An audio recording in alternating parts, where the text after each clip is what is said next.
आज का हमारा टॉपिक है आइडेंटिफिकेशन ऑफ फाइबर। रेशो का परीक्षण, जिसको हिंदी में बोलते हैं रेशो का परीक्षण करना। एक फाइबर को आइडेंटिफाई किस तरीके से किया जाता है, उससे पहले हम बात करेंगे कि एक फाइबर होता क्या है। The smallest unit of cloth construction is called fibre. कपड़े बनाने की सबसे छोटी यूनिट जो होती है उसको बोला जाता है फाइबर। सबसे पहले हम फाइबर बनाते, फाइबर से उसको यान में कन्वर्ट करते, यान को वीव करके उसको हम एक फैब्रिक में कन्वर्ट करते हैं। एक फाइबर अपनी चौड़ाई से, जो उसकी थिकनेस है, वो उससे 100 टाइम्स लंबा होता है। उसके बाद हम बात करते हैं आइडेंटिफिकेशन ऑफ फाइबर कि एक फाइबर को किस तरीके से आइडेंटिफाई किया जाता है, किन किन बातों को ध्यान में रख के हम एक फाइबर को आइडेंटिफाई करते हैं। Some test have been done to identify the fibre, some of which can be seen immediately and some involve a long process. एस रेसे की पहचान करने के लिए कुछ टेस्ट निश्चित किए गए हैं, जिनमें से कुछ तो तुरंत करके देखे जा सकते हैं और कुछ में एक लंबी प्रक्रिया शामिल होती है। हम जब कोई भी फाइबर आइडेंटिफाई करते हैं या कोई भी फैब्रिक हम आइडेंटिफाई करते हैं तो उनको करने के बहुत सारे अलग अलग तरीके होते हैं। कुछ ऐसे टेस्ट होते हैं जो आप तुरंत उसको देख के आप पता कर सकते हो, जैसे आपका विजुअल टेस्ट है।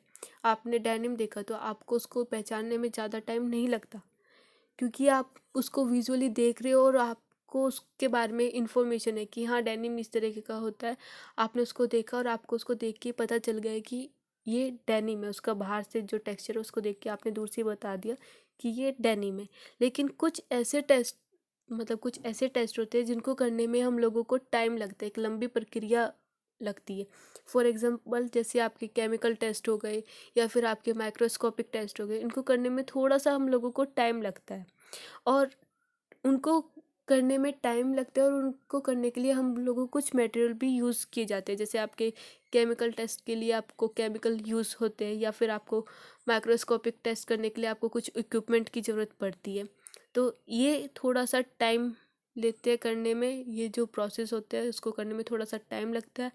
और इसके लिए हम लोगों को एक लैब की भी ज़रूरत पड़ती है करने के लिए। तो to do this some chemicals and equipment related to them are needed. जैसे कि मैंने आपको पहले भी बताया, ऐसे कुछ टेस्ट करने के लिए हम लोगों को केमिकल और इक्विपमेंट की ज़रूरत पड़ती है। Some test some search test can only take place in the lab. और ऐसे जो कुछ टेस्ट होते हैं उनको करने के लिए हम लोगों को क्या चाहिए होती है, एक लैब की ज़रूरत पड़ती है। There are lab with some big shop abroad and you can go and do tests according to your choice. But in India, this is not a facility. But for such condition only, there are some such testing facilities which we can done even without lab. अगर आपने देखा होगा, जो विदेश है, विदेश में तो कुछ बड़ी बड़ी शॉप्स के साथ लैब की सुविधा होती है और वहाँ जो चाहे आप जाकर अपने हिसाब से टेस्ट करवा सकते हो। लेकिन ये सारी सुविधा आपको इंडिया में उपलब्ध नहीं है। ये सारी जो चीज़ें वो इंडिया में नहीं है, इतनी ज़्यादा लैब्स वगैरह। लेकिन ऐसे हालातों के लिए कुछ ऐसी टेस्टिंग की सुविधा भी करी गई है जिनसे हम बिना लैब के भी अपने टेस्ट जो है उनको कर सकते हैं। फॉर एग्ज़ाम्पल आपका जैसे विजुअल टेस्ट हो गया, विजुअल आप इंस्पेक्शन करते हो क्लॉथ की, तो ये आपके बिना लैब के किया जा सकता है। या फिर आप इंस्पेक्शन करते हो क्लॉथ की टच के द्वारा, उसको टच करके। या फिर breaking the fibre of the cloth, कपड़े का जो धागा है उसको निकाल कर तोड़ कर आप देखते हो उसको टेस्ट करके। या फिर testing by tearing of cloth, कपड़े फाड़ कर भी आप चेक कर सकते हो कि ये कौन सा फाइबर है। उसके बाद आप ऑयल टेस्ट भी कर सकते हो, मॉइस्चर टेस्ट कर सकते हो फैब्रिक की। ये बहुत सारे आपके टेस्ट हैं जो आप बिना लैब के कर सकते हो इंडिया में। उसके बाद हमारा अगला आता है कि टाइप्स ऑफ टेस्ट, कि कितने तरह के हमारे टेस्ट होते हैं। हमारे टेस्ट दो तरीके के होते हैं। पहला है हमारा नॉन टेक्निकल टेस्ट और दूसरा है हमारा technical test. Non technical test में आता है हमारा identification of fibre by visual test and feel of fabric, जिसको हिंदी में बोला जाता है कि कपड़े को देखकर एवं महसूस करके रेशे की पहचान करना, कि आप आइडेंटिफाई कर रहे हो अपने फाइबर को, उसको देखकर विजुअली टेस्ट करके और फील करके, उसको महसूस करके। ये हमारा किस में आएगा? नॉन टेक्निकल टेस्ट में आता है। दूसरा है हमारा बर्निंग टेस्ट, कपड़े को जला के या फिर जो आपका फाइबर है उसको जला के आप टेस्ट करते हो कि ये आपका कौन सा फाइबर है।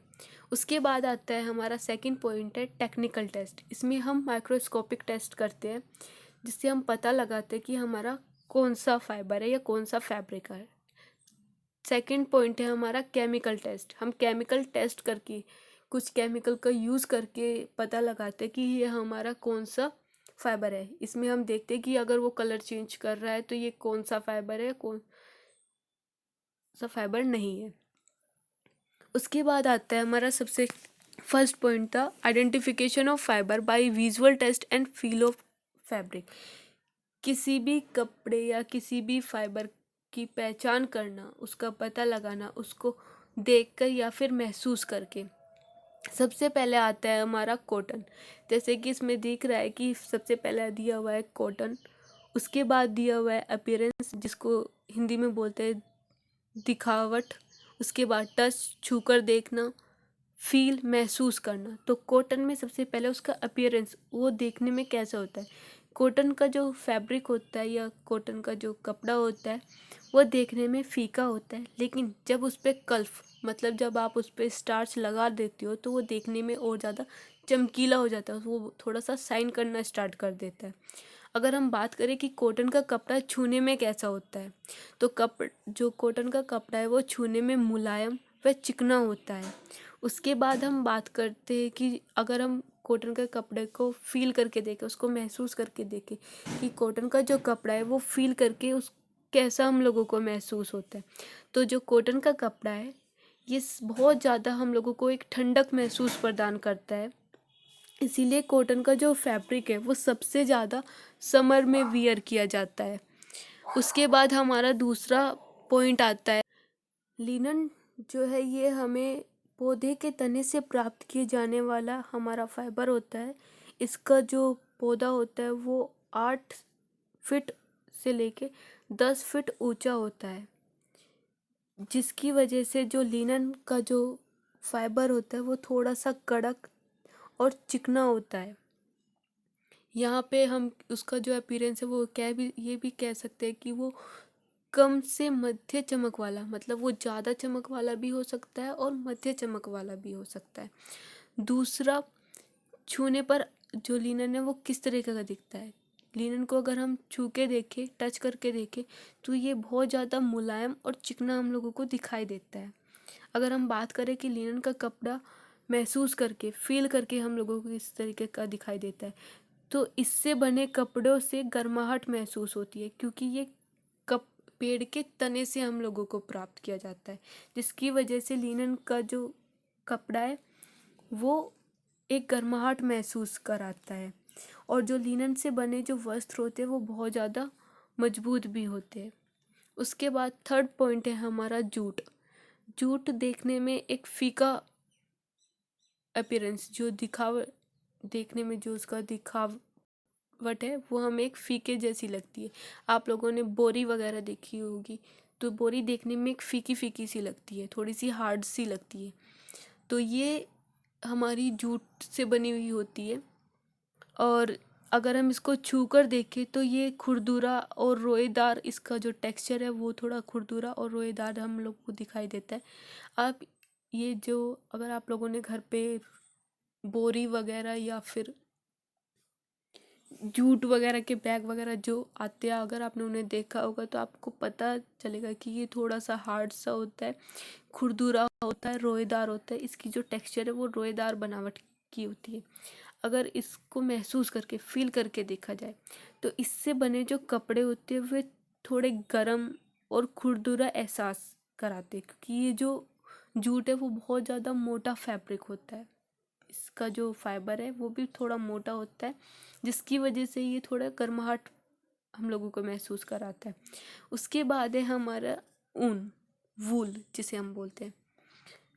वूल का जो वस्त्र है वैसे तो ये देखने में मोटे मोटे लगते हैं, जो प्योर वूल होती है उससे बने जो वस्त्र होते हैं उनकी जो सतह होती है वो बहुत ज़्यादा खुरदरी होती है।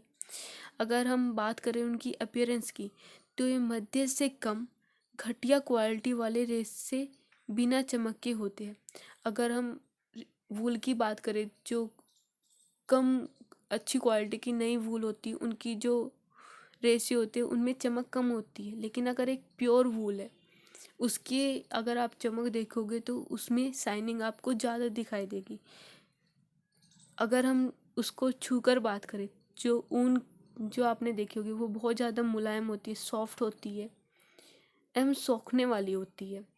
और वूल का जो कपड़ा होता है, जो फाइबर होता है, वो सबसे ज़्यादा यूज़ किया जाता है सर्दियों में, क्योंकि ये हमें सबसे ज़्यादा गर्माहट प्रदान करता है। उसके बाद आते हैं हमारा सिल्क। सिल्क हमारा एक फिलामेंट फाइबर होता है। यह देखने में नाजुक व चमक वाला होता है। ये जो सिल्क है वो बहुत ज़्यादा नाजुक फाइबर होता है, बहुत ज़्यादा शाइनी होता है। अगर हम सिल्क का फैब्रिक देखते हैं तो वो देखने में बहुत ज़्यादा शाइनी होता है। अगर हम इसकी बात करें कि ये छूने पे, टच करने पे कैसा होता है, ये बहुत हल्का, मुलायम और नर्म होता है, क्योंकि ये हमारा एक पशु रेशों के कारण, मतलब ये हमारा एक एनिमल फाइबर है जो हमें एनिमल से प्राप्त किया जाता है। इसी वजह से इस छूने पर ये गर्म प्रतीत होता है। इसकी जो मतलब फील कराने की जो क्वालिटी है, जो महसूस करने की क्वालिटी है, वो हमारी थोड़ी सी गर्माहट वाली होती है। उसके बाद है हमारा रियोन। रियोन बिना चमक धमक वाला या दोनों हो सकता है। अगर हम बात करते हैं रियोन की, तो रियोन हमें दोनों क्वालिटी में मिलता है। ये हमें साइन फैब्रिक में भी मिलता है और विदाउट साइन का भी होता है। थोड़ा सा हल्का साइन में भी आप लोगों को मिल सकता है। इसको अगर आप लोग टच करके देखोगे तो ये मुलायम, चमकीला, परंतु रेशम से भारी। रेशम का जो कपड़ा था वो हल्का था, लेकिन यहाँ पे जो रियोन है वो थोड़ा भारी कपड़ा है। और रियोन का जो कपड़ा है, अगर आप उसको फील करके देखो, उसको महसूस करके देखोगे, तो वो आपको एक ठंडक का एहसास कराएगा, जिसकी वजह से रियोन जो है वो सबसे ज़्यादा आप लोग गर्मियों में पहनते हो। लेकिन सिल्क गर्मियों में बहुत कम पहना जाता है, क्योंकि वो बहुत ज़्यादा गर्म प्रतीत होता है। उसको पहनने से आप गर्मी में ज़्यादा देर तक आप सिल्क को नहीं पहन सकती, वो आपको इरिटेट करना स्टार्ट कर देगा। तो सिल्क जो है सबसे ज़्यादा आप लोग सर्दियों में वियर करते हो, और जो आपकी रियोन है वो आप लोग गर्मियों में वियर करते हो। उसके बाद है हमारा 7th पॉइंट, कर्शिम रेसे, पॉलिएस्टर और नायलॉन। ये हमारे फीके लगते हैं अथवा कम फीके तथा चमक वाले। अगर हम रियोन की बात करें तो ये हमारे कृत्रिम रेशों में चिकनाहट होती है, किंतु इनकी अधिक प्रकार का अलग अलग से मिश्रण करके बनाया जाता है। जो हमारे ये पॉलिएस्टर और नायलॉन है, ये हम लोगों को फीके भी देखने में मिल सकते हैं, ये हमें चमक वाले भी के लिए मिल सकते हैं, कम फीके भी आप लोगों को ये देखने के लिए मिल सकते हैं। अगर हम बात करें कि ये छूने पर, ये टच करने पर कैसा महसूस कर रहे थे, तो ये टच करने पे बहुत ज़्यादा मुलायम आप लोगों को देखने के लिए मिलेगी। और जो पॉलिएस्टर और नायलॉन है, ये अधिकतर कपड़े गर्माहट देने वाले होते हैं। इनको पहनने से आपको बहुत ज़्यादा गर्माहट महसूस होती है। लेकिन अगर आप इनको छूकर देखिए तो ये एक ठंडा सा एहसास आपको दिलाते हैं। टच करने पे ये थोड़ा सा एक ठंडा सा एहसास दिलाते हैं। उसके बाद है हमारा बर्निंग टेस्ट। बर्निंग टेस्ट होता क्या है? बर्निंग टेस्ट हमारा 2nd पॉइंट है नॉन टेक्निकल टेस्ट का। आइडेंटिफिकेशन ऑफ फाइबर में जब हम आइडेंटिफिकेशन करते हैं फाइबर का, तो बर्निंग टेस्ट जो है ये हमारा 2nd पॉइंट आता है नॉन टेक्निकल टेस्ट में। It take strand of cloth fibre and candle them, let's burn with the flame और मैच बॉक्स या फिर मैच स्टिक। कपड़े के रेशे के कुछ तंतु या स्ट्रैंड लेते हैं एवं उन्हें मोमबत्ती की लो तथा माचिस की तिल्ली से जलाते हैं। The behaviour of fibre depend on the flowing thing, रेशे का व्यवहार निम्न बातों पर निर्भर करता है। आप सबसे पहले क्या करते हो कि आप कपड़े के जो रेशे होते हैं, आप उनमें से कुछ तंतुओं को लेते हो और उन्हें किसी मोमबत्ती की मदद से या फिर किसी भी तिल्ली की माचिस बॉक्स में से किसी भी तिल्ली की मदद से आप उसको जला के देखते हो। जो आपका बर्निंग टेस्ट है वो किन किन बातों पे निर्भर करता है।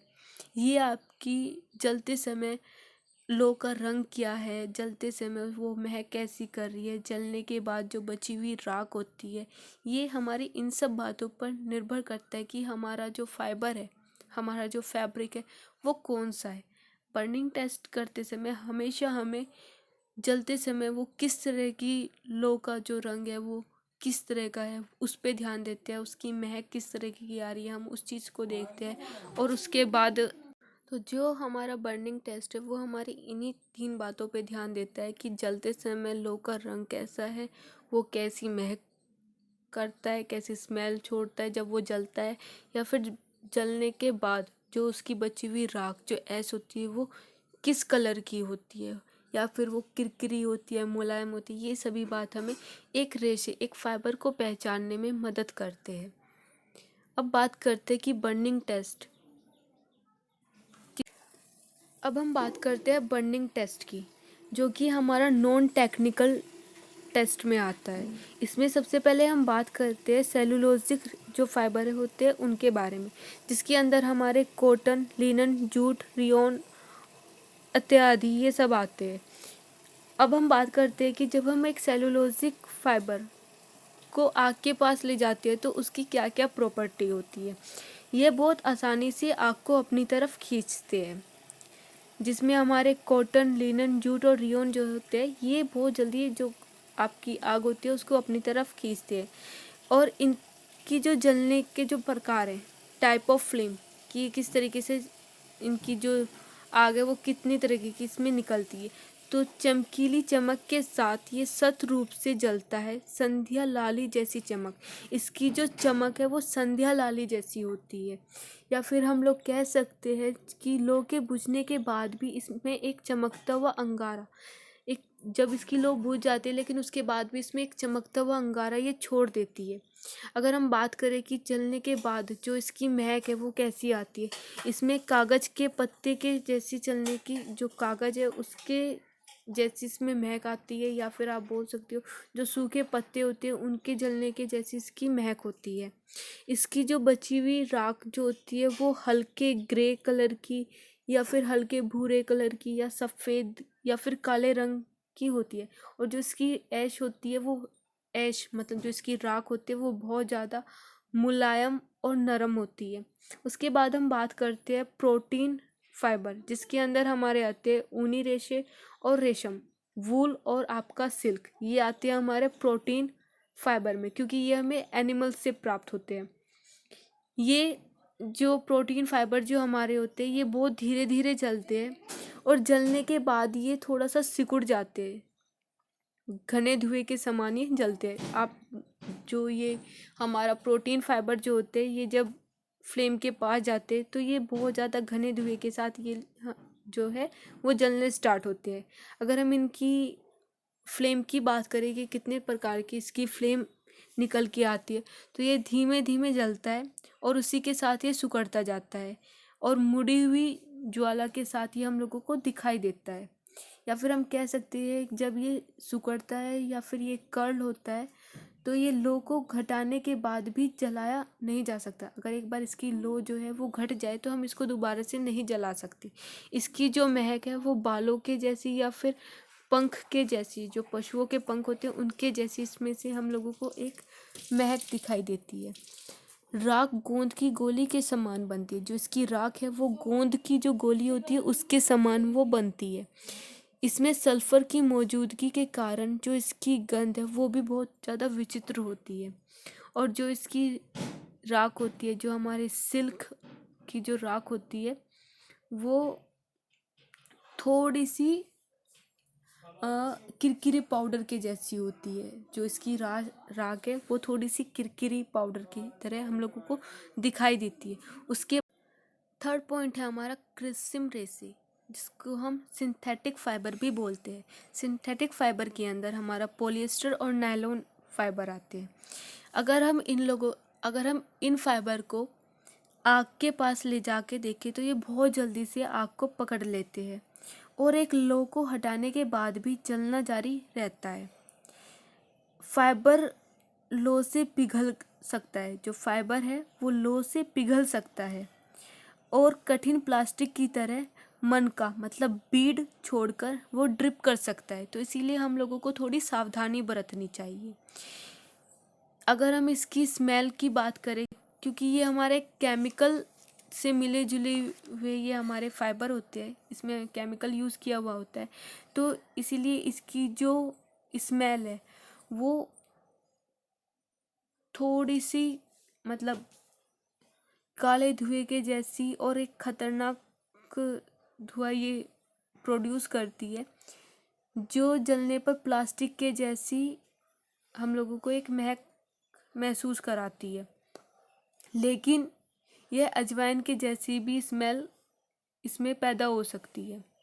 इसमें हमें दो तरह की स्मेल हम लोगों को देखने के लिए मिलती है जो हमारे सिंथेटिक फाइबर होते हैं। या तो हम लोगों को इसमें एक प्लास्टिक के जलने के जैसी हम लोगों को महक आती है, या फिर हम बोल सकते हैं जैसे अजवाइन जलती है उसके जैसी हम लोगों को इसमें महक आती है। ये अगर हम इसकी राख की बात करें तो ये बहुत ज़्यादा कठोर काली गोंद की गोली जैसी राख होती है।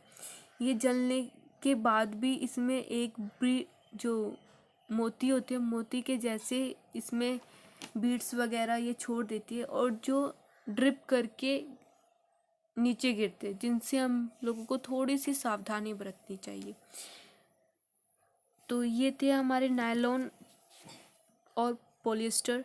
क्योंकि नायलॉन और पॉलिएस्टर जो है ये हमारा एक रासायनिक रेशा है, मतलब ये हमारे केमिकल फाइबर है।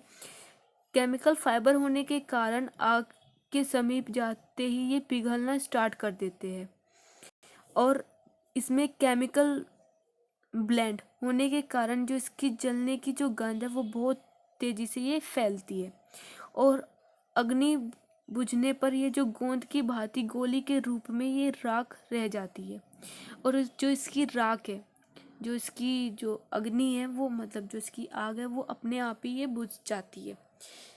तो ये थे हमारे 3 फाइबर। पहला सेल्यूलोजिक जिसमें हमारे कॉटन, लिनन, जूट और रियोन आते हैं, उनके बर्निंग टेस्ट। दूसरा हमारा प्रोटीन फाइबर, उसके बर्निंग टेस्ट।